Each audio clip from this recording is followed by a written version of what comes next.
Legend of the Great Sage. Chapter 466. Raksasa, berlari, monster itu datang. Di tengah teriakan tersebut, massa lari ke segala arah, dan jalanan yang ramai langsung menjadi sangat sepi. Hanya seorang anak berusia 5 tahun yang tersisa duduk di tengah jalan sambil menangis terseduh-seduh. Sepasang mata yang tak terhitung jumlahnya mengintip dari kedua sisi jalan dan celah pintu serta jendela. Hati mereka bergetar saat melihat monster itu berjalan menuju anak itu. Mereka semua merasa bahwa anak itu sudah ditakdirkan. Membayangkan adegan kejam yang akan terjadi, banyak orang yang tidak bisa menahan diri untuk tidak memejamkan mata. Di dalam gedung, para penggarap juga menyaksikan pemandangan ini melalui cakram cermin air. Sudah terlambat bagi mereka untuk membantu. Anak itu mengangkat kepalanya dan melihat sosok yang melangkah mendekat. Dia sangat ketakutan sehingga dia berhenti menangis. Biasanya, setiap kali dia tidak patuh, ibunya akan menyuruhnya membiarkan monster itu memakannya. Kengerian monster terpatri dalam di hati mudanya. Saat ini, hanya ada satu pikiran yang tersisa di hatinya, aku benar-benar akan dimakan monster. Bocah cilik, kamu menghalangi jalan Tuan Bulan Utara. Tersesatlah. Li Qingshan memamerkan giginya. Anak itu bergidik dan bergegas ke pinggir jalan. Ketika dia mendengar tawa hangat datang dari belakangnya, dia tidak bisa menahan diri untuk berbalik, tapi sosok itu sudah pergi jauh. Rambut merahnya berkibar tertiup angin seperti kumpulan api yang berkelap-kelip. Dia merasa setan tidak seseram yang ibunya gambarkan. Di dalam gedung, para penggarap yayasan pendirian sedikit terkejut. Dia sebenarnya tidak bergerak. Dia pasti memandang manusia sebagai semut dan tidak suka mengambil tindakan. Namun, jika dia menghina, mengapa dia mengatakan hal seperti itu? Teror setan bulan mengakar kuat di hati mereka karena setan bulan telah membunuh sejumlah besar penggarap yayasan pendirian. Dia adalah eksistensi yang menjadi ancaman terbesar bagi mereka. Liu Changqing merasa lega. Tampaknya iblis bulan tidak berniat membantai seluruh kota. Setelah dipikir-pikir lagi, dia teringat bahwa iblis bulan tidak pernah seperti iblis batu dan iblis darah, yang senang membantai manusia.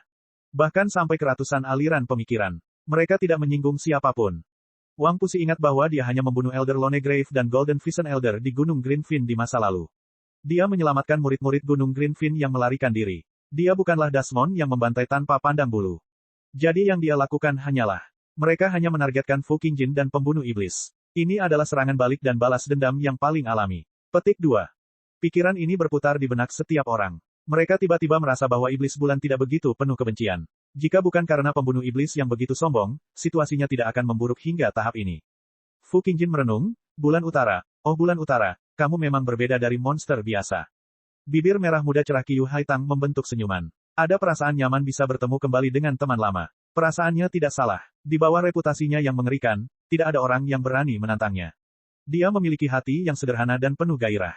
Hal itu membuat orang merasa bisa mendekatinya dan melihatnya menerobos masuk ke sarang harimau. Dia tidak bisa tidak mengkhawatirkannya. Rusin merasa ekspresi kosong di wajah iblis bulan agak familiar. Lalu dia melihat Li Qingshan di sampingnya. Dia mengerutkan alisnya sedikit dan tegas. Li Qingshan secara bertahap melepaskan diri dari pengaruh Water of Oblivion, dan klon cerminnya secara alami kembali sadar pada saat yang bersamaan. Gambar cermin air adalah cerminan dari tubuh utama. Tidak peduli apapun tubuh utama Li Qingshan yang terpengaruh, itu akan tercermin pada klonnya. Saat dia mengangkat kepalanya, bangunan itu berada tepat di depannya. Li Qingshan menamparkan kepalanya dan berpikir, karena saya sudah menyelesaikan situasinya, mengapa saya masih mengirim klon saya ke sini? Dia ingin berbalik dan pergi, tapi sudah terlambat. Dia saat ini berdiri di persimpangan jalan. Sosok-sosok berjalan dari jalan-jalan di sekitarnya. Tatapan penuh kebencian menatap ke bawah dari gedung-gedung tinggi di sekitarnya. Pada dasarnya semua penggarap yayasan pendirian di prefektur Clear River ada di sini, mengelilinginya. Li Qingshan jelas ada di antara mereka. Dia menatap iblis bulan dengan dingin tanpa rasa takut di wajahnya. Seolah-olah dia bisa berseru kapan saja, iblis bulan, mati. Dia akan menyerang dan melawan daemon yang telah mengguncang prefektur sampai mati. Iblis bulan menghadapi 100 orang sendirian, tapi dia tidak takut. Pembunuhannya melonjak ke udara, bertahan di atas prefektur dan membuat semua orang gugup. Formasi tersebut diaktifkan, dan penghalang cahaya menyelimuti bangunan, melindungi praktisi Qi di dalamnya. Cahayanya mengubah warna langit, menyelimuti seluruh prefektur. Praktisi Qi di gedung itu semuanya berhenti khawatir. Beberapa praktisi Qi menjadi bersemangat, berdiri di dekat jendela dan berteriak melalui formasi, iblis bulan sudah terperangkap. Dia pasti sudah mati sekarang. Bunuh Dasmon malang ini dan balaskan dendamnya. Sebagian besar praktisi Qi hanya menatap daemon legendaris dan menakutkan ini dalam diam. Jadi ini iblis bulan. Mereka meremehkan praktisi Qi yang mengaum. Keluarlah dan mengaumlah jika kamu bisa. Para penggarap yayasan pendirian semuanya mengerutkan kening sambil berpikir. Mengapa setan bulan datang? Di mana para penjelajah malam? Mereka percaya bahwa iblis bulan tidak akan pernah cukup bodoh untuk masuk ke dalam perangkap. Mereka tidak tahu bahwa iblis bulan telah minum terlalu banyak, padahal yang dia minum bukanlah alkohol. Hahaha, semburan tawa liar memenuhi udara. Li Qingshan berdiri dengan tangan di pinggul, bergoyang maju mundur sambil tertawa. Bahkan giginya pun terlihat. Meskipun dia telah membuat sedikit kesalahan dalam hal ini, dia hanya akan kehilangan satu klon paling banyak. Tidak ada yang istimewa. Ada banyak teknik cloning hebat di dunia. Klon sangat gesit dan dapat berbagi kekuatan dengan tubuh aslinya. Namun, begitu klon tersebut terluka, tubuh aslinya juga akan terpengaruh. Faktanya, klon akan mengembangkan kesadaran diri dan melepaskan diri dari tubuh aslinya. Namun, gambar cermin air Li Qingshan tidak perlu mengkhawatirkan hal ini sama sekali. Bahkan jika dia menghancurkan gambar cermin air, dia tidak akan bisa melukai bunga atau bulan yang sebenarnya sama sekali. Bunganya tidak bergerak, bulannya tidak bergerak, dan bayangannya pun tidak berubah. Meski akan sedikit merepotkan saat dia mengendalikannya. Namun, setelah mencapai lapisan keempat metode penindasan laut penyu roh, pikirannya telah mencapai tingkat kerumitan, jadi pada dasarnya dia telah mengatasi masalah ini. Tawa tersebut tidak hanya menghentikan keributan para praktisi Qi, tetapi juga membuat para penggarap yayasan pendirian semakin takut untuk bertindak sembarangan. Jika dia tidak memiliki sesuatu untuk diandalkan, mengapa iblis bulan cukup berani untuk melakukan hal seperti ini? Rusin berdiri dekat Li Qingshan. Dia juga mengungkapkan ekspresi keseriusan yang jarang terjadi. Namun, diam-diam dia berkata, apakah ada yang salah dengan pikiran setan bulan ini? Kaulah yang punya masalah dengan pikiranmu. Seluruh keluarga Anda memiliki sesuatu yang salah dengan pikiran mereka. Li Qingshan mengangkat alisnya dan berkata dengan serius, wanita tidak dapat memahaminya. Iblis bulan ini memiliki rasa kepahlawanan yang liar dan kuat. Bahkan jika kita adalah musuh, kita tidak bisa tidak memujinya. Apakah begitu? Saya tidak merasakan apapun. Rusin mengusap dagunya dan mengamati iblis bulan lagi. Wajah Li Qingshan sedikit memanas. Tawa setan bulan tiba-tiba berhenti. Dia berkata dengan tegas, Fu Qingjin, aku cukup berani untuk datang, tapi kamu tidak cukup berani untuk menemuiku. Ketika semua penggarap yayasan telah muncul, Fu Qingjin tidak terlihat. Dengan kilatan lampu hijau, Fu Qingjin muncul di belakang setan bulan. Dia berdiri di samping. Itu hanya tiruan. Apakah ada sesuatu yang layak untuk saya lihat? Bulan Utara, jika ada yang ingin kau katakan, jangan ragu untuk mengatakannya. Petik 2. Li Qingshan tidak melihat ke belakang ke arah Fu Qingjin. Dia berpikir keras tentang apa yang harus dia katakan. Pastinya dia tidak bisa berkata, aku hanya lewat saja. Sebenarnya aku tidak ada urusan di sini, jadi urus saja urusanmu. Lalu dia mendengar suara menghina Rusin. Apa rasa kepahlawanan? Jika aku punya klon, aku akan cukup berani untuk melakukannya juga. Itu membuat Li Qingshan sangat marah sehingga dia tergoda untuk langsung berubah ke wujud aslinya, menangkap bajingan ini, dan memukulnya dengan keras. Jantungnya berdetak kencang. Mungkin, ini adalah sebuah kesempatan. Setan bulan berkata, Fu Qingjin, aku sudah lama mendengar bahwa kamu ingin bertarung sampai mati bersamaku. Mengapa aku menunggu begitu lama, tetapi masih tidak ada apa-apa? Ternyata, kamu sudah mempelajari skema dan jebakan dengan orang-orang ini lagi. Sungguh membosankan. Di mana wujud aslimu? Aku akan melawanmu sekarang juga. Fu Qingjin berdiri dengan tangan di atas pedangnya. Matanya dingin. Tidak ada lagi rasa putus asa dalam diri mereka. Dia seperti pedang yang terhunus. Pertempuran yang kacau, atau dengan seenaknya membunuh musuh yang lemah. Itu terlalu membosankan. Aku hanya ingin membunuhmu. Aku hanya ingin menghancurkanmu pembunuh iblis. Petik 2. Seperti yang diharapkan, Liu Changqing berpikir, seandainya saja semua iblis sama masuk akalnya dengan iblis bulan ini. Iblis bulan berkata, tanggal 3 Maret pegunungan tanpa batas. Hanya kau dan aku. Ayo bertarung sampai mati. Semua orang saling memandang. Pertarungan jelas sudah dekat, tapi iblis bulan mengirim klon untuk menantang mereka. Waktunya agak terlalu aneh. Bagaimana dengan pertempuran ini? Fu Qingjin membelai gagang pedangnya. Dia menikmati arti kata-kata bulan utara. Anda dan saya tidak perlu berpartisipasi. Kami tidak ingin merusak suasana pertempuran. Li Qingshan akhirnya mengungkapkan niat sebenarnya. Dia ingin menghindari pertempuran ini. Karena dia harus ikut serta dalam pertempuran sebagai Li Qingshan. Bulan utara, tidak akan mampu melawan. Meskipun klon tersebut memiliki efek menyamarkan yang palsu sebagai yang asli, dia akan terlihat saat dia menyerang. Dia pasti bukan tandingan Fu Qingjin. Situasi ini sangat merugikannya. Itu sebabnya dia mendapat ide ini. Dia menggunakan tantangan itu untuk memaksa Fu Qingjin agar tidak bertarung. Dia juga punya alasan untuk menenangkan Ratu Laba-Laba. Itu yang terbaik dari kedua dunia. Bagaimana dengan klonnya? Fu Qingjin bertanya. Tentu saja, saya tidak akan berpartisipasi. Baiklah, aku setuju. Fu Qingjin berkata dengan tegas, tapi dia punya rencananya sendiri. Iblis bulan memberikan ancaman besar, bukan hanya karena kekuatan pribadinya, tetapi juga karena penjelajah malam yang dipimpinnya. Tanpa iblis bulan sebagai komandan mereka, kemungkinan besar para penjelajah malam akan terjerumus ke dalam perpecahan. Ini akan sangat bermanfaat bagi mereka, dan bahkan dapat secara langsung mempengaruhi hasil pertempuran. Setelah mencapai kesepakatan seperti itu, Fu Qingjin tampak sangat murah hati. Dia menyuruh Liu Changqing membuka formasi dan membiarkan klon iblis bulan pergi. Li Qingshan mencibir. Sebenarnya, saya masih harus berpartisipasi dalam pertempuran ini. Rekan Fu, jangan bilang ini tipuan para Dasmon. Para pembudidaya kembali ke menara, dan Liu Changqing bertanya dengan cemas. Silakan gunakan teknik pengamatan Qi untuk memantau pergerakan seluruh prefektur Clear River, Tuan Liu. Saya akan menjaga menara. Begitu dia muncul, saya akan segera memasuki pertempuran. Fu Qingjin tenggelam dalam pikirannya. Dia tidak bisa bertarung, tapi dia bisa memberikan beberapa jimat dan pil kepada para penggarap pembunuh iblis yang dia percayai. Mereka berasal dari istana koleksi pedang, dan mereka sangat kuat. Mereka pasti bisa melukai Desmond dengan parah. Klon Li Qingshan kembali ke tempat tinggalnya. Semua ibu pemimpin sudah berkumpul, siap berangkat. Manusia telah mengetahui perintah Ratu Laba-Laba. Mereka saat ini sedang melakukan persiapan di prefektur Clear River. Pertarungan ini pasti tidak akan semudah sebelumnya. Kata-kata Li Qingshan mengejutkan semua orang. Sebelum mereka dapat mencerna berita ini, dia melanjutkan, saya tidak akan berpartisipasi dalam pertempuran ini. Semuanya akan berada di bawah komando Ye Liusu. Perintahnya adalah perintahku. Petik 2. Chapter 467.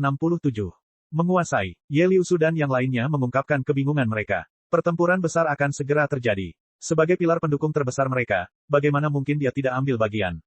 Saya telah mengatur pertarungan dengan Fu Qingjin pada tanggal 5 bulan ke-5. Sebelumnya, saya tidak akan mengambil bagian dalam pertempuran apapun untuk menghemat kekuatan saya. Demikian pula, Fu Qingjin akan sama. Pertarungan ini sepenuhnya terserah Anda. Semua rampasan perang jelas akan menjadi milik Anda. Petik 2. Baru pada saat itulah semua orang memahami keseluruhan cerita. Mereka berdua senang sekaligus khawatir. Wajah mereka menjadi gelisah. Membunuh 10.000 musuh menyebabkan 8.000 korban jiwa. Tidak seperti penyergapan dan pembunuhan, melawan kultivator manusia dalam pertempuran terbuka jelas memiliki risiko yang sangat besar. Namun, manfaat bagi setiap kultivator yang mereka bunuh sama menariknya. Dengan itu, Li Qingshan meninggalkan para penjelajah malam dan langsung kembali ke kediamannya. Yang dia lihat hanyalah kaki 1000 yang duduk di platform batu. Musim dingin jelas sudah lama berlalu, namun bajingan ini masih berhibernasi, tidur nyenyak sepanjang hari. Ketegangan pikiran Li Qingshan juga mereda. Dia tersenyum. Untuk orang sepertimu, kamu tidak akan merasakan apapun meskipun kamu berkultivasi selama beberapa abad atau ribuan tahun lagi. Tidak heran kamu begitu lamban. Dia menepuk kepala kaku milipet dan berpikir, kali ini aku pasti akan menemukan inti daemon yang cocok untukmu. Tak lama kemudian, Ye Liusu dan Ye Liubo tiba bersama. Li Qingshan bertanya, apakah Anda sudah selesai berdiskusi? Ya, kami masih fokus untuk menyerang tambang batu spiritual. Tidak ada gunanya membantai manusia dan menjadi musuh kerajaan Sia besar.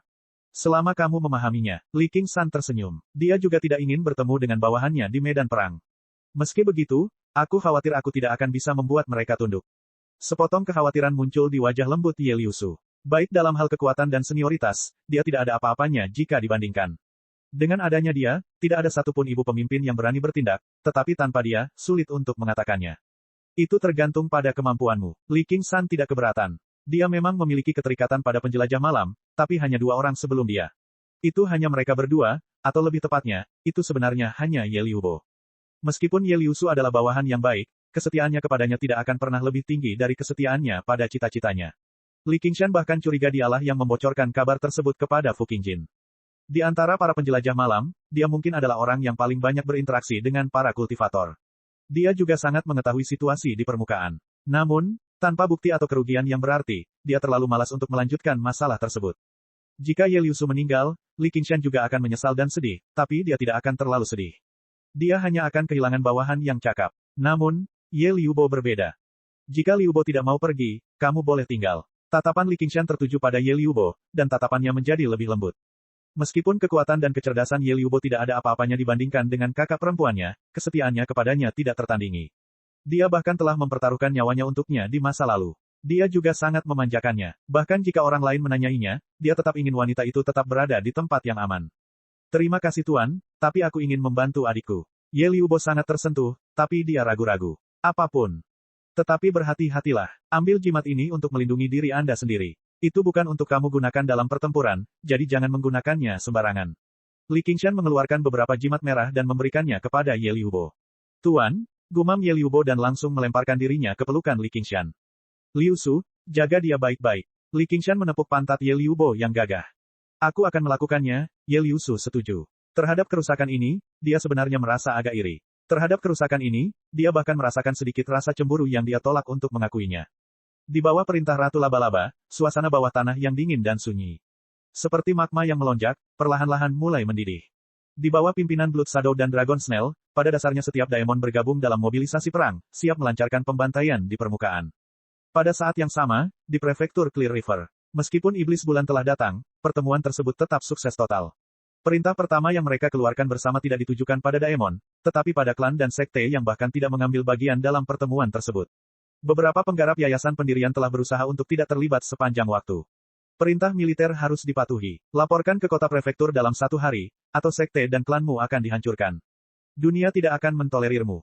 Mesin perang yang dirakit dari semua penggarap di prefektur Clear River bergemuruh, siap berperang.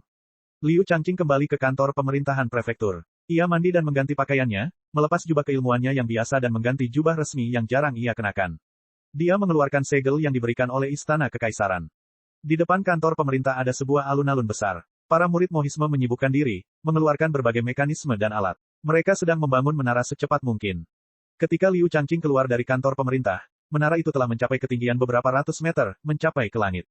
Mengangkat kepalanya, sepertinya kepalanya bisa roboh kapan saja. Dia menarik napas dalam-dalam dan berjalan menuju menara. Dia tiba di puncak menara selangkah demi selangkah. Seluruh kota prefektur berada di bawah kakinya. Sekawanan burung terbang melewatinya. Liu Changqing mengalihkan pandangannya lebih jauh. Jimat kebajikan ilahi di tubuhnya tiba-tiba bersinar dengan cahaya yang cemerlang. Dia tampak seperti obor yang menyala ketika 2 seberkas cahaya tiba-tiba bersinar dari matanya. Gunung dan sungai lenyap, menjadi kabut buram. Prefektur Clear River di bawah kakinya lenyap, berubah menjadi kehadiran seperti asap yang membubung langsung ke langit seperti suara asap. Pilar asap berangsur-angsur menyusut. Liu Changqing merasakan jiwanya naik ke langit yang tak berujung. Bahkan lebih banyak lagi pilar asap yang membubung dari cakrawala, muncul di bidang penglihatannya.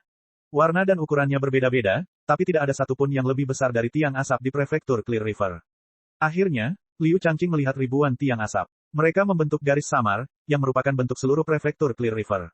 Setiap tiang asap melambangkan kota, desa, atau desa tempat manusia berkumpul. Teknik aura gazing merupakan teknik yang sudah ada sejak zaman kuno. Tidak hanya teknik untuk merasakan dan menyelidiki, tetapi juga memiliki unsur prediksi dan ramalan. Ia bisa melihat keberuntungan seseorang, dan ia hampir punah. Namun, yang digunakan Liu Changqing bukanlah teknik aura gazing ini, atau dia tidak akan bisa melihat semuanya dalam jarak 1.500 km dari prefektur Clear River. Sebagai gantinya, dia menggunakan teknik menatap udara dari putra langit yang terkenal. Kaisar pendiri mendirikan kerajaan Xia besar. Sebagai putra surga, ia menjunjung tinggi kemanusiaan, serta tanggung jawab melindungi rakyatnya. Namun, ke-9 provinsi tersebut terbentang beberapa ratus ribu kilometer, sehingga memerintah provinsi tersebut lebih mudah diucapkan daripada dilakukan. Sebagai hasilnya, ia menciptakan teknik menatap udara putra surga. Selama dia bisa mengintip ke kejauhan, dia bisa melihat situasi 9 provinsi. Qi, ini adalah kemarahan, dan juga vitalitas manusia. Jika para markis itu baik hati dan benar, damai, dan sejahtera, Qi, mereka akan menguat, dan mereka akan memenuhi syarat. Jika pemerintahan mereka tidak menguntungkan, sehingga menyebabkan kemunduran rakyat, maka, Qi, mereka juga akan menurun. Putra surga dapat memanggil markuise setempat dan menghukum mereka. Dengan identitas Liu Changqing, dia jelas tidak berani menyebut dirinya sebagai putra surga. Faktanya, itu bahkan tidak dihitung sebagai teknik menatap udara putra surga. Itu hanya bisa disebut teknik menatap udara putra surga. Namun, di prefektur Clear River, hanya Liu Changqing, yang ditunjuk oleh Istana Kekaisaran, yang dapat menggunakan teknik ini, dan dia hanya dapat mengamati sekitar prefektur Clear River. Namun, prinsip kerjanya sama dengan teknik udara putra langit.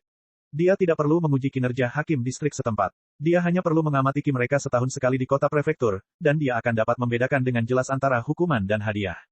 Pada saat ini, ketika Liu Changqing menatap ke kejauhan, dia tidak bisa menahan nafas dalam hati. Pada dasarnya, Qi di mana-mana sedang menurun. Kebencian melonjak dalam diri. Bahkan ada banyak tempat di mana Qi sudah tidak ada lagi, yang berarti tidak ada lagi manusia yang tinggal di sana.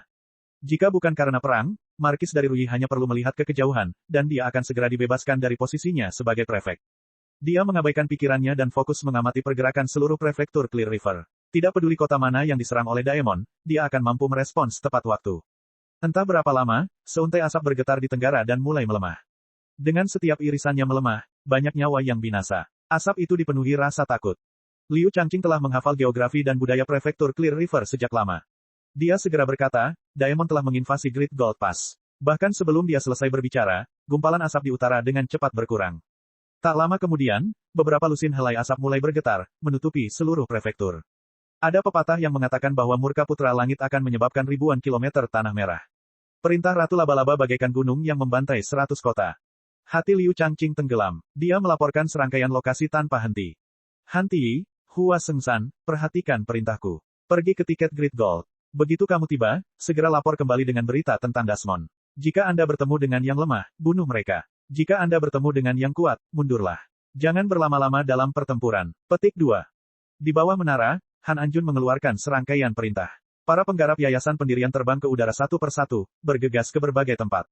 Tidak peduli seberapa terkenalnya mereka, saat ini mereka hanya bisa digunakan sebagai bidak catur. Penduduk kota semuanya mengunci pintu dan jendela mereka. Di alun-alun, praktisi Qi berputar-putar di pinggiran kota beberapa kali, menyaksikan ini dengan kaget. Di saat seperti ini, mereka bahkan tidak berhak menjadi bidak catur. Namun, ketika api perang menyebar, tidak ada seorang pun yang tidak terlibat. Situasinya tampak parah saat ini, tapi itu hanya pada tahap penyelidikan. Setelah memahami arah serangan Desmond, mereka akan mengerahkan pasukannya lebih jauh. Awalnya Han Anjun masih memberikan sedikit instruksi. Belakangan, dia hanya memberi nama dan lokasi. Li Qingshan, kota Jiuhe. Saat menyebut nama Li Qingshan, Han Anjun berhenti sejenak dan menatapnya dalam-dalam. Tanpa berkata apa-apa lagi, Li Qingshan mengeluarkan pedang air gaib yang ilusi. Mengendarai pedang, dia menjadi tidak terlihat. Ini akhirnya dimulai. Saat senja, di gurun yang diwarnai merah oleh matahari terbenam, seekor kijang sedang menggerogoti rumput di kaki bukit kecil. Mungkin karena peralihan antara musim semi dan musim panas, dan rumput yang lezat membuatnya melupakan kewaspadaannya. Ia sama sekali tidak menyadari bahwa di rerumputan tidak jauh dari sana, sepasang mata oranye kuning sedang menatapnya. Di bawah langit malam yang mendekat, mata bersinar redup dengan cahaya hijau.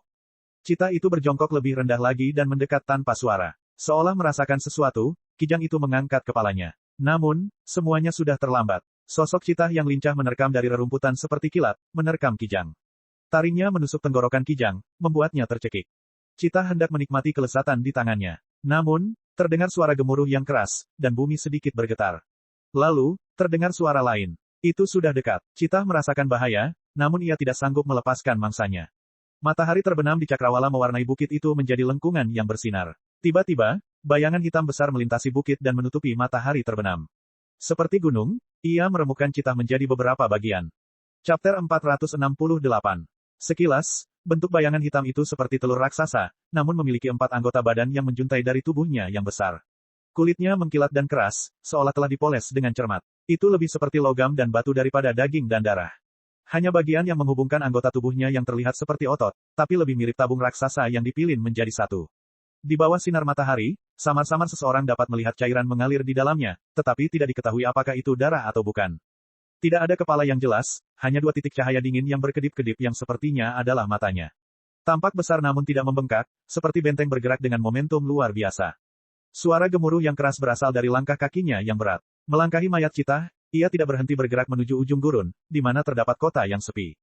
Di tanah, sebuah batu bundar bergelombang tiba-tiba bergetar. Permukaan batu aneh itu terbelah, memperlihatkan kristal di dalamnya, berubah menjadi bola mata besar seukuran roda. Itu berputar 360 derajat dan mengunci monster seperti telur raksasa yang sedang melangkah. Monster raksasa seperti telur itu melewati langit tanpa menyadarinya.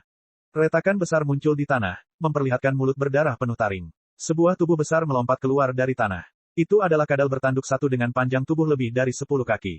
Ia dengan ganas menerkam ke arah monster raksasa seperti telur itu, mengeluarkan lendir beracun. Monster raksasa berbentuk telur itu mengangkat lengan kanannya, membuka telapak tangannya dan membidik ke arah kadal itu, melepaskan sinar cahaya setebal ember air. Namun, ia tidak dapat mengatur sudut terbaiknya. Tubuh besar kadal bertanduk satu itu dengan gesit berputar, melewati sinar cahaya. Mulut besarnya yang penuh taring menggigit pergelangan tangan monster raksasa mirip telur itu dengan keras. Ia dengan paksa menggelengkan kepalanya dan merobek seluruh lengannya. Cairan merah tua itu berceceran jauh. Monster raksasa berbentuk telur itu sepertinya tidak merasakan sakit. Tinju kirinya membombardir kepala kadal itu. Kedua monster itu bertarung sengit di gurun. Sekilas, mustahil membedakan antara yang baik dan yang jahat. Itu hanyalah konfrontasi kekuasaan yang paling primitif. Mata monster raksasa berbentuk telur itu terus berkedip, tapi tidak mengeluarkan satu suara pun dari awal hingga akhir, seperti mesin pertarungan yang tak kenal lelah. Namun, kerugian dari kehilangan lengan terus meluas, dan secara bertahap tidak dapat bertahan. Racunnya menutupi seluruh tubuhnya, menimbulkan korosi pada kulit dan memperlihatkan bagian dalamnya. Itu bukan organ dalam, tapi mekanisme-mekanis yang beroperasi dengan cepat. Pada bagian dada dan perutnya yang menonjol, terdapat bagian yang terlihat seperti kabin. Hao Ping yang sedang duduk di sana dengan mata merah. Dia tanpa sadar meraung, pergilah ke neraka.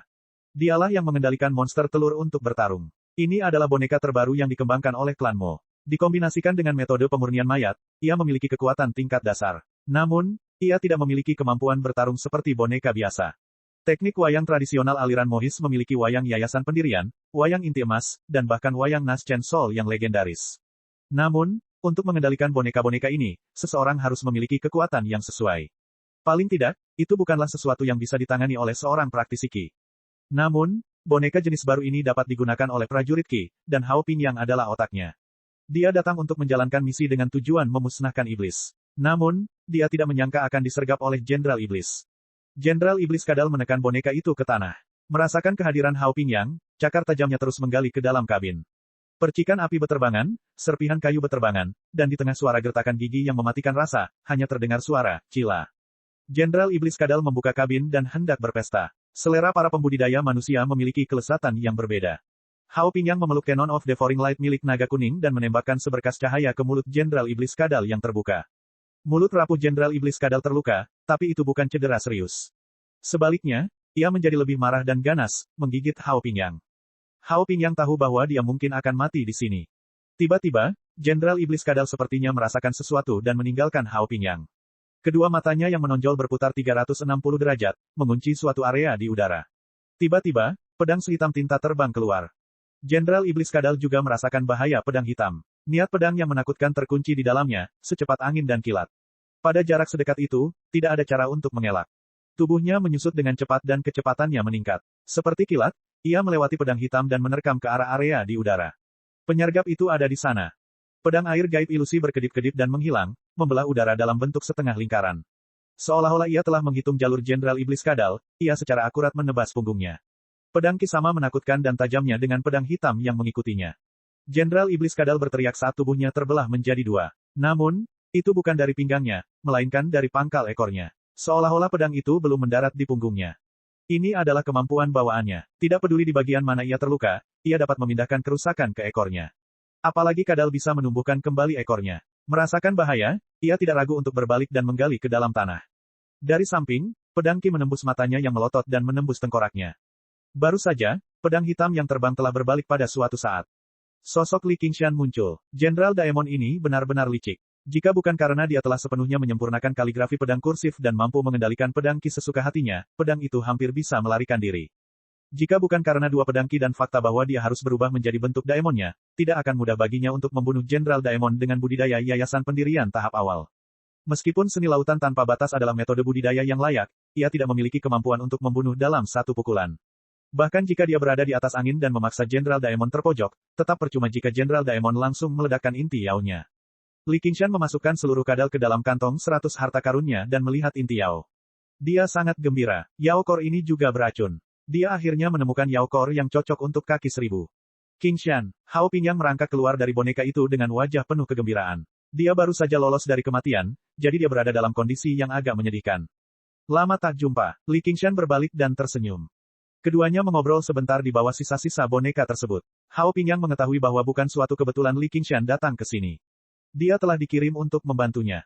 Boneka jenis baru ini hanya digunakan di medan perang untuk sementara waktu, jadi semua orang tidak terlalu percaya diri dengannya. Performanya dalam pertarungan sebenarnya juga tidak sebaik boneka yayasan pendirian pada umumnya.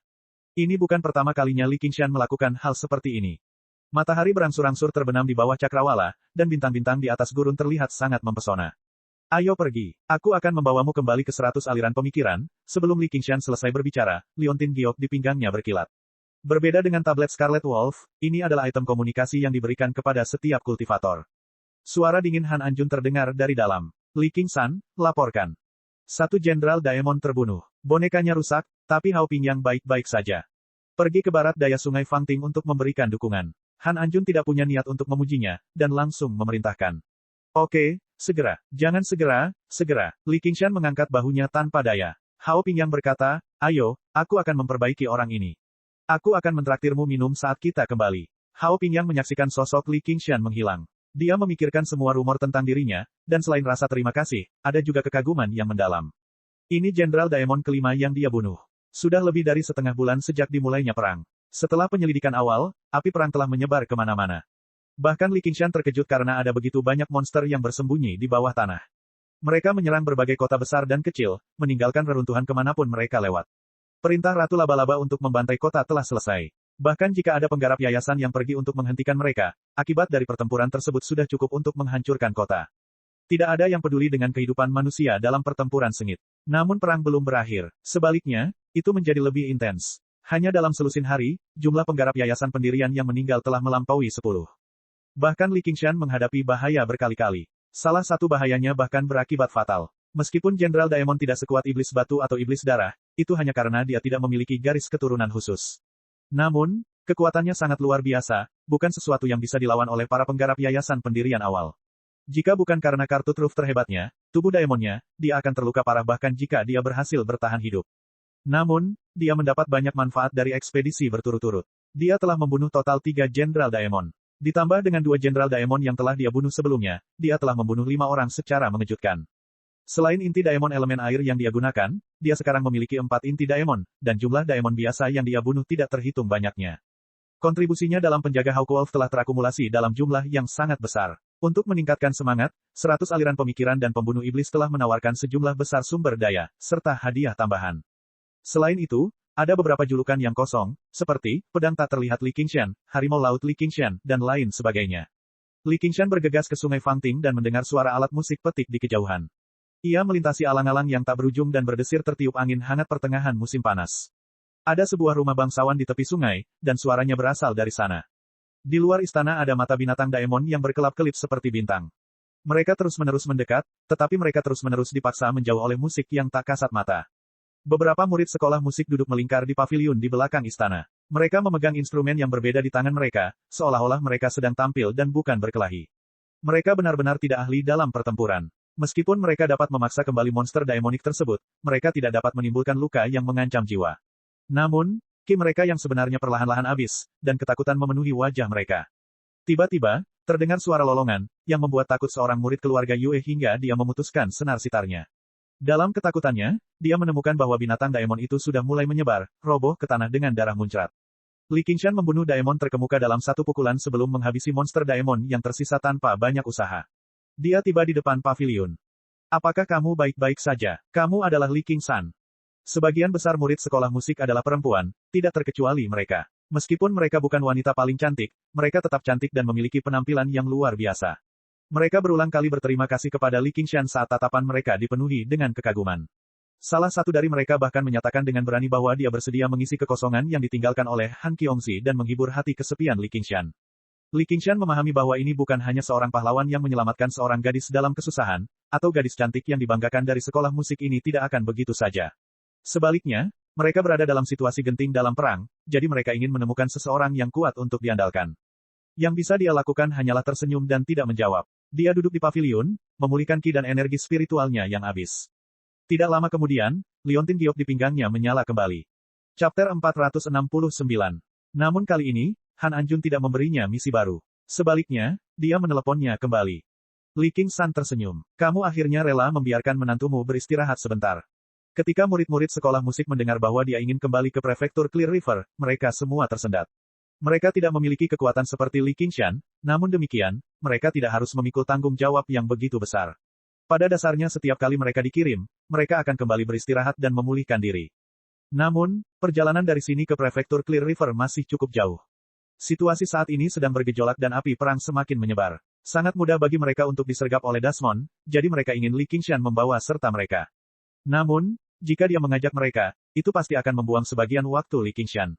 Ketika reputasi Li Qingshan meningkat, dia menjadi terkenal karena sikap acuh tak acuhnya.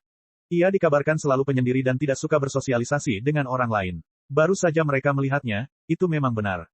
Jika ditolak, itu akan sangat memalukan. Saya ingin kembali ke prefektur Clear River. Apakah saya perlu mengajak Anda? Li Qingshan tahu apa yang mereka pikirkan. Dia tidak peduli dengan waktu.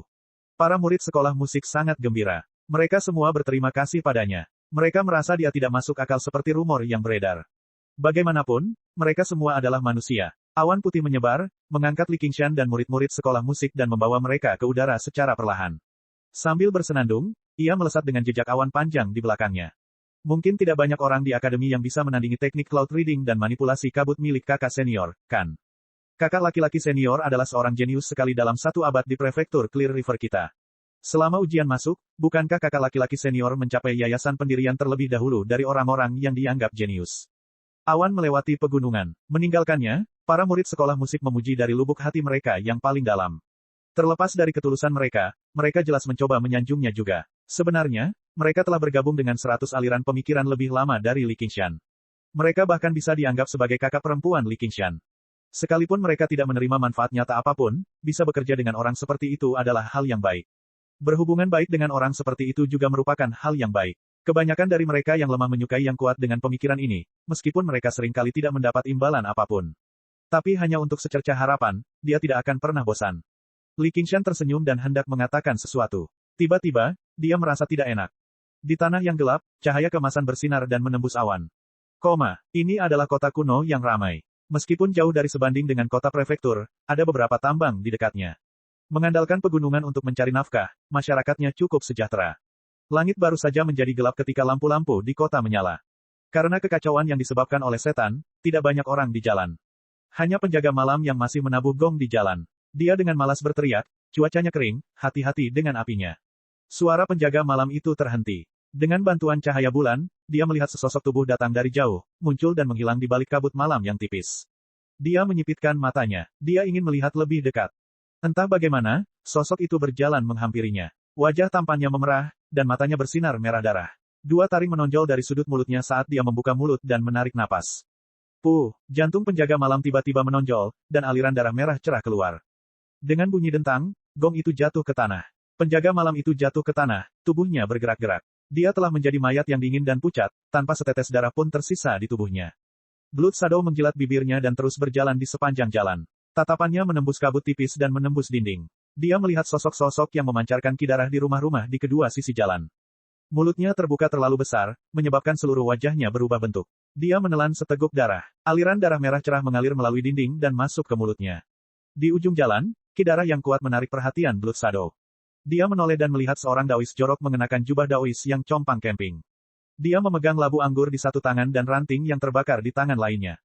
Penjahat, aku sudah lama menunggumu. Zhou Tong meminum seteguk anggur dan mengangkat dahan di tangannya. Sambaran petir berputar dan berputar seperti naga, menembus kabut malam dan menyerang Blood Shadow. Awannya terkoyak, tapi tidak ada seorang pun di atasnya. Dua pita awan terbang dari tangan Li Qingshan, melingkari para murid musik, dan membubung ke langit.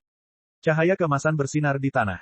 Roh landak yang sangat besar ditutupi paku-paku emas yang mempesona, masing-masing seukuran tombak, memenuhi langit. Li Qingshan menggunakan gaya menginjak gelombang dan menginjak tangga awan, terus-menerus melompat. Dia ingin melarikan diri terlebih dahulu dari jangkauan serangan, menempatkan murid-murid musik di tempat yang aman, dan kemudian membunuh landak. Lapisan awan tipis menutupi terang bulan di langit, membuat cahaya bulan menjadi kabur. Li Qingshan keluar dari awan dan melompat ke awan. Paku Daemon landak menjadi sangat tidak berdaya pada ketinggian ini. Bahkan sebelum dia sempat mengatur napas, dia melihat seorang lelaki tua bungkuk duduk di atas awan. Dia berkata dengan sangat lambat, ayo pergi. Dia berkata dengan suara yang sangat pelan, Anda adalah kultivator yang baru-baru ini membunuh 3 jenderal Daemon saya. Siput naga, hati Li Qingshan mencelos. Dari ketiga iblis, Blood Shadow, Strong Stone, Dragon Snail, yang paling dia takuti adalah Dragon Snail yang tak terduga. Dan Blood Shadow yang liar, Strong Stone, sepertinya setuju dengan hal ini. Avatar bawah tanah Li Qingshan telah melaporkan kepada Spider Queen tentang budidaya terpencilnya sebagai persiapan untuk pertempuran menentukan melawan Fu Qingjin. Meskipun Ratu Laba-Laba tidak senang, dia tidak keberatan ketika dia melihat bahwa dia bisa menahan lawan yang kuat. Pada saat ini, Dragon Snail mengusulkan agar dia menyerahkan semua iblis di wilayahnya kepadanya. Li Qingshan awalnya tidak mau setuju, tapi Ratu Laba-Laba sudah mengambil keputusan dan tidak bisa menolak. Ternyata Dragon Snail tidak hanya menangkap bawahan Strong Stone, tapi juga bawahan Blood Shadow. Dia praktis menggantikan Spider Queen dalam memimpin semua iblis. Sepertinya penampilanku baru-baru ini terlalu luar biasa, menarik perhatian iblis tua ini. Dia secara khusus menyiapkan penyergapan untukku di sini. Iblis tua ini cerdik dan teliti. Dia jauh lebih sulit untuk dihadapi daripada batu kuat dan bayangan darah. Tidak apa-apa jika saya sendirian, tetapi dengan praktisi Qi ini, saya khawatir akan sulit melindungi mereka. Petik 2. Li Qingshan berkata tanpa mengedipkan mata, jadi bagaimana jika aku?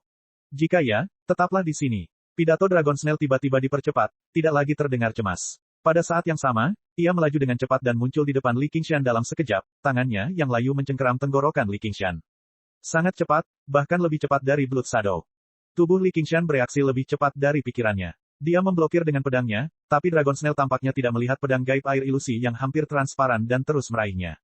Li Qingshan berseri-seri dengan gembira. Ujung pedang yang tajam dengan mudah memotong jaring Dragon Snail di antara ibu jari dan jari telunjuknya, membelah lengan kurusnya menjadi 2. Pedang Qi dantiannya muncul bersama pedang. Mata Dragon Snail yang agak kusam bersinar dengan cahaya yang menyeramkan. Lengannya yang terpisah dengan cepat melebar dan terbuka seperti mulut monster, mengeluarkan ribuan aliran lendir dan menggigit leher Li Qingshan. Li Qingshan telah mencapai tujuannya, jadi dia menarik pedangnya. Pedang air gaib ilusi ditutupi lapisan lendir, merusak cahaya roh pada pedang. Dia dengan cepat mengedarkan harta rohnya dan membersihkan lendirnya. Cahaya roh tidak hanya menjadi lebih redup, bahkan pedang pun menjadi terlihat dengan mata telanjang. Dragon Snail sengaja membiarkan dia memukulnya. Pedang kididantiannya sudah cukup untuk membunuh Jenderal Yao normal, tapi melawan Dragon Snail, dia tidak memiliki kepercayaan diri sedikitpun. Seperti yang diharapkan, Dragon Snail hanya melambat sedikit dan tidak bereaksi. Itu bahkan tidak memaksa keluar pedang ki seperti batu kuat. Turunkan aku, saya ingin pulang ke rumah. Petik 2.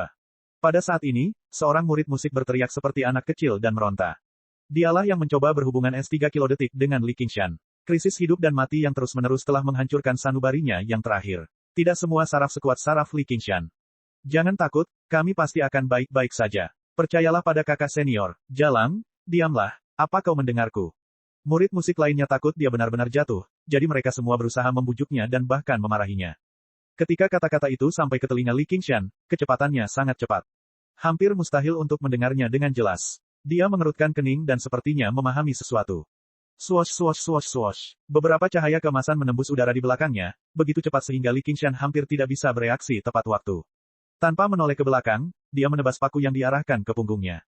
Namun, teriakan di sampingnya tiba-tiba berhenti. Sebuah paku menembus kepala murid musik itu, membunuhnya di tempat. Sebuah lubang berdarah muncul di dahi mulusnya. Persuasinya pun terhenti. Murid musik lainnya semuanya memiliki lubang berdarah di tubuh mereka. Dalam sekejap mata, mereka telah menjadi mayat yang tergantung di sabuk awan. Mata mereka terbuka lebar seolah tidak percaya bahwa mereka akan mengalami nasib seperti itu. Mereka ingin mengandalkan Li Qingshan untuk mendapatkan keselamatan, tetapi mereka tidak menyangka bahwa mereka akan mati karena dia. Sabuk awan menyebar dan jatuh ke tanah. Mereka secara bertahap menjadi lebih kecil dan melebur menjadi awan. Gaun mereka menari-nari seperti kelopak bunga yang layu. Li Qingshan tidak punya waktu untuk menghela nafas. Dia akhirnya mengerti bahwa bukan karena siput naga menjadi lebih cepat, tetapi dia menjadi lebih lambat. Tidak hanya tubuhnya menjadi lebih lambat, tetapi bahkan kecepatan reaksi otaknya dan kecepatan sirkulasi ki spiritualnya pun menjadi lebih lambat. Dan dia tidak tahu kapan dia terkena trik ini. Dia menatap Dragon Snail di depannya. Bakat yang aneh dan menakutkan. Di belakang Li Qingshan, di balik tirai awan, roh landak mengguncang tubuhnya, dan 100 cahaya keemasan memancar seperti hujan.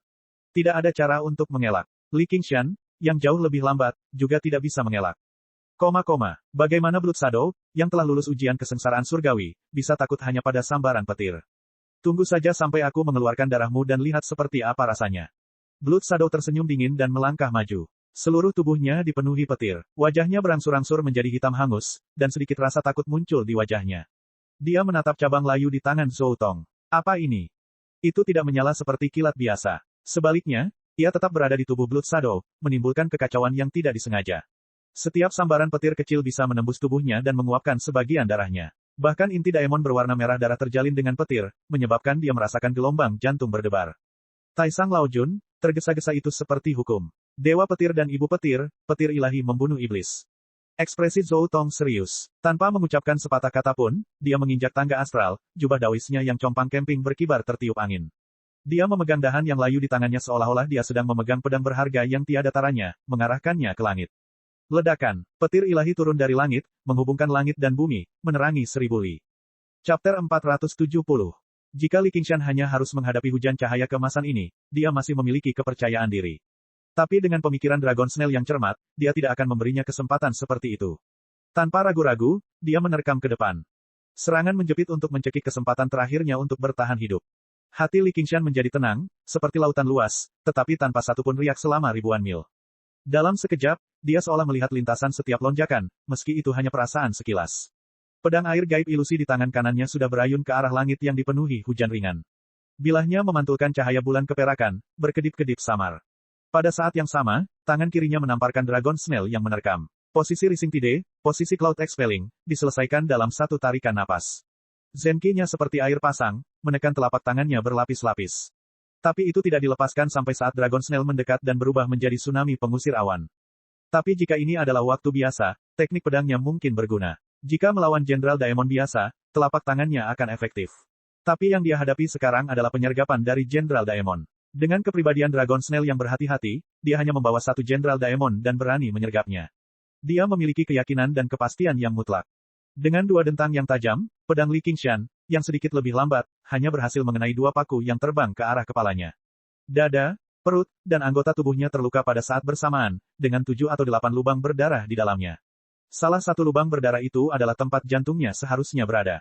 Dengan suara keras, siput naga dengan jijik menyentuh telapak tangan Li Qingshan.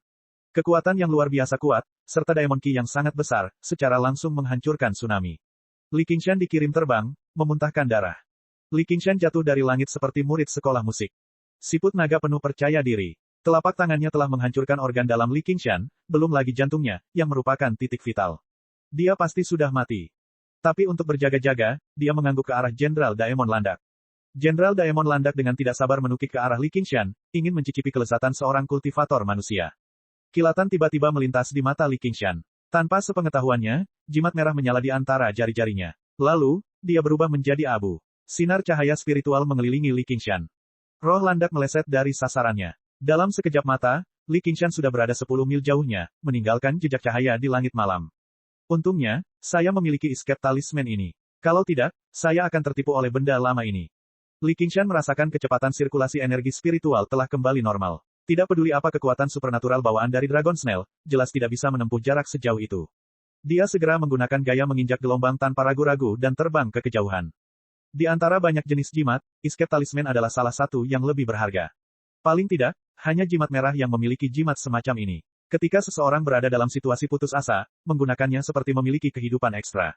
Li Qingshan telah menggunakan jimat pelarian dengan kualitas paling rendah, yang hanya dapat menempuh jarak paling jauh 5 km. Terlebih lagi, dia tidak mengetahui teknik melarikan diri apapun. Ada banyak batasan. Kali ini, dia hanya mampu menempuh jarak 5 km, tidak kurang 1 kaki atau 1 inci pun. Dia hanya bisa terbang ke tempat yang bisa dia lihat, dan tidak ada hambatan di antaranya. Berbagai persyaratan membuat escape talisman ini agak tidak berguna. Bukan hanya tidak bisa digunakan di lingkungan tertutup, namun di wilayahnya, jarak 5 km sebenarnya tidak jauh. Mereka bisa mencapainya dalam waktu singkat. Apalagi dalam situasi barusan, jika dia menggunakannya secara langsung, dia mungkin akan diganggu begitu dia mengeluarkan jimatnya. Bahkan jika dia menggunakannya, di bawah selubung kekuatan supernatural aneh Dragon Snail, itu mungkin akan sangat lambat, memberinya waktu untuk bereaksi. Bagaimana dia masih bisa bergerak bebas dengan luka serius seperti itu? Ekspresi Dragon Snail berubah, dan sedikit kemarahan muncul di matanya. Dia mengejar Li Qingshan. Li Qingshan santai. Kecepatan Dragon Snail tidak cepat. Belum lagi Blood Shadow, itu jauh lebih rendah daripada Strongstone. Namun, kecepatannya masih sedikit lebih cepat darinya. Jarak antara keduanya dengan cepat tertutup. Tidak perlu mengejarnya. Aku hanya perlu membawanya ke dalam jangkauan kekuatan supernaturalku.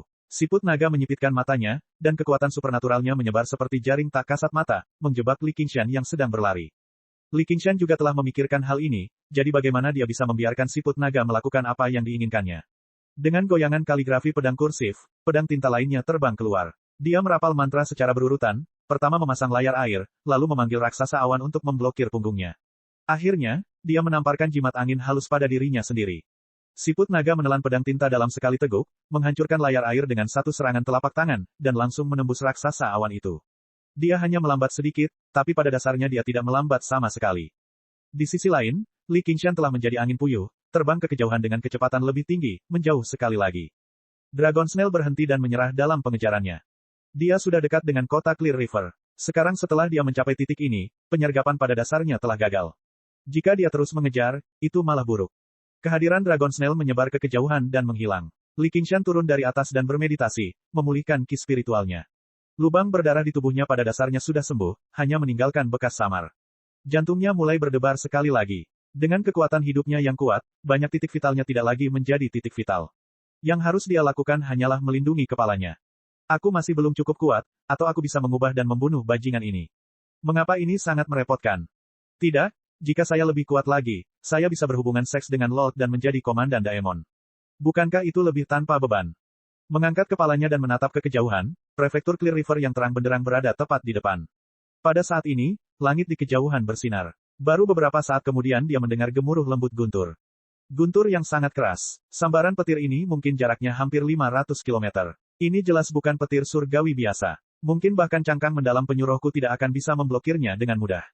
Li Qingshan menghela nafas dalam. Dunia dipenuhi dengan orang-orang yang berkuasa dan tuan yang tak terhitung jumlahnya, dan ini hanyalah prefektur Clear River yang terbatas pada yayasan pendirian. Jika permainan catur ini berakhir dan perang meluas, Komandan Daemon dan Raja Daemon akan mengamuk dan para penggarap inti emas dan jiwa yang baru lahir akan berkeliaran dengan bebas. Kultivasinya sebagai Jenderal Daemon bukanlah apa-apa. Salah satu dari mereka akan cukup untuk merenggut nyawanya. Hanya Wen Zhengming dari Akademi Pain Soh yang merupakan masalah besar. Setelah bahaya malam ini, dia menjadi lebih bersemangat untuk meningkatkan kekuatan dan kultivasinya. Dia harus menerobos ke lapisan keempat iblis sapi dan iblis harimau sesegera mungkin. Dia berganti pakaian baru dan berjalan menuju kota Clear River. Cabang di tangan pendeta Daois Jorok Zoutong jelas bukan cabang biasa. Sebaliknya, itu adalah artefak misterius yang sebenarnya. Di masa lalu, ketika dia bepergian keluar, dia menemukan pohon logam berumur 10.000 tahun yang hampir mengembangkan roh. Ia disambar petir surgawi, dan hanya sebagian kecil dahannya yang tersisa. Setelah beberapa dekade penyempurnaan, artefak itu ditempa menjadi artefak misterius. Itu disebut pembantaian petir, dan itu sangat kuat. Zoutong mempraktikkan metode penggunaan petir surga ilahi. Saat dia menyalakan Lightning Slaughter dengan itu, kekuatan destruktifnya bahkan tidak bisa menyaingi harta karun misterius tertentu. Mungkin ketidakteraturannya dipengaruhi oleh teknik ini, tapi teknik ini juga memiliki ketidakteraturan dan kepercayaan dirinya sendiri. Tempat di mana Blood Shadow awalnya berdiri telah menjadi lubang besar, lebarnya 30 meter. Itu mempengaruhi bangunan di kedua sisi. Kekuatannya sepertinya tidak istimewa. Serangan biasa dari Li Qingshan dapat mencapai hal itu, tetapi kekuatan petir berbeda dari teknik lainnya. Biasanya, hal itu tidak akan menyebabkan kerusakan pada tanah atau batu. Namun sambaran petir ini langsung menguapkan seluruh bumi dan batuan. Lubang itu berkilauan di bawah sinar bulan, mengkristal. Pengecut, Zoutong mendengus. Pada akhirnya, bajingan ini masih berhasil melarikan diri. Di saat-saat terakhir, Blood Shadow mengangkat jubahnya dan mengubahnya menjadi layar berwarna merah darah, menghalangi petir dan mendapatkan waktu sejenak. Dia menggunakannya untuk melarikan diri. Sebenarnya, jika mereka benar-benar bentrok, hasil pertarungannya masih belum diketahui. Kemampuan Blood Shadow untuk mengendalikan darah merupakan ancaman besar bagi para pembudidaya. Awalnya, dia bisa menggunakan kesempatan ini untuk mendekati Zoutong, tetapi Blood Shadow menolak mengambil risiko dan langsung melarikan diri. Hal ini membuat Zoutong marah, tetapi tidak ada yang bisa dia lakukan. Meskipun dia dikenal sebagai yang terhebat di prefektur Clear River, dia masih lebih lambat dari Blood Shadow.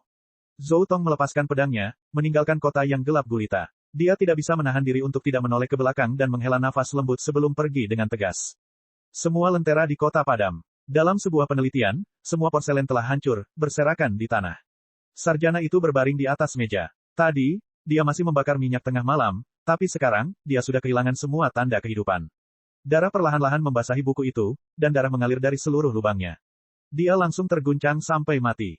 Tidak ada lagi satu pun makhluk hidup di kota itu, baik laki-laki maupun perempuan, tua atau muda, ular, serangga, tikus, atau semut. Sebagian kecil dari mereka mati di tangan Blood Shadow, sementara sebagian besar mati karena sambaran petir Zoutong. Melawan lawan seperti iblis darah, Zoutong tidak berani menahan diri, juga tidak bisa menahan diri.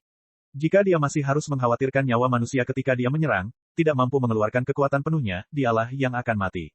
Blood Shadow masih akan membantai kota, dan dia akan melanjutkan pembantaiannya. Hasilnya, hanya itu yang bisa dia lakukan. Dia tidak punya pilihan lain. Bahkan jika dia tidak mempercayainya, kenyataan sedingin baja, dan manusia seperti semut. Itu hanya penderitaan manusia ketika makhluk abadi bertarung. Di kota Clear River, pertemuan di dalam gedung telah lama berakhir, tetapi bangunan tersebut telah digunakan sebagai markas utama melawan Desmond. Hal ini juga menunjukkan tekadnya untuk melindungi jutaan nyawa di kota tersebut. Qingshan, satu lagi. Bagus sekali, senior. Sesama benar-benar kuat. Para penggarap berpindah-pindah di dalam gedung, menciptakan keriuhan. Ketika mereka melihat Li Qingshan kembali, mereka semua menyambutnya dan membungkuk. Berita bahwa Li Qingshan telah membunuh Jenderal Daemon lainnya telah menyebar. Dia seperti kembalinya pahlawan.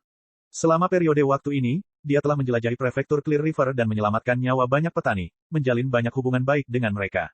Namun, dia hanya mengangguk sedikit dan tidak merespon terlalu banyak. Di mata sebagian orang, dia tampak agak sombong.